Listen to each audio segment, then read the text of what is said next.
सर्वमंगलमांगल्ये शिवे सर्वार्थसाधिके शरण्ये त्र्यंबके गौरी नारायणी नमोस्तुते।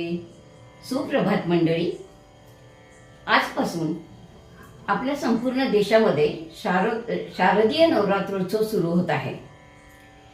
नवरात्रोत्सवात आदिमाया शक्तीने पार्वती मातेने घेतलेली तिची 9 रूपे, तिची पूजा, तिचा नैवेद्य, च्या माळा, आरती या सर्वांची माहिती देण्यासाठी मी आपणासमोर उभी आहे।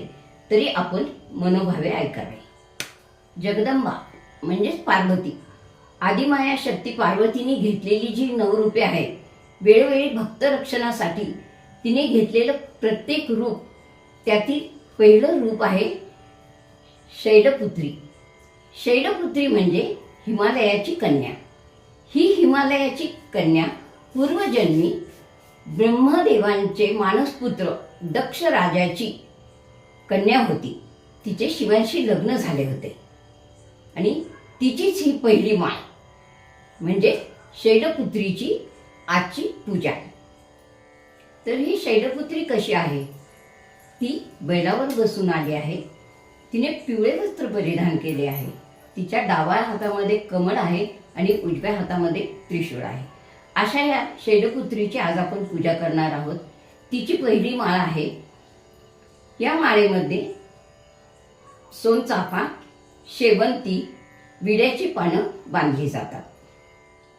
नवरात्रोत्सवाची सुरुवात म्हणजे घटस्थापना। घटस्थापनेच्या प्रत्येक ठिकाणी वेगवेगळ्या प्रथा आहेत।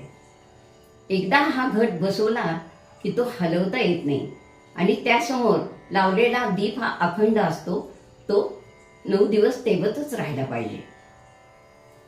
तर आजचे घटस्थापनेचे 2 मुहूर्त आहेत। एक सकाळी 6:15 ते 7:22 आणि 11:33 ते दुपारी 12:46।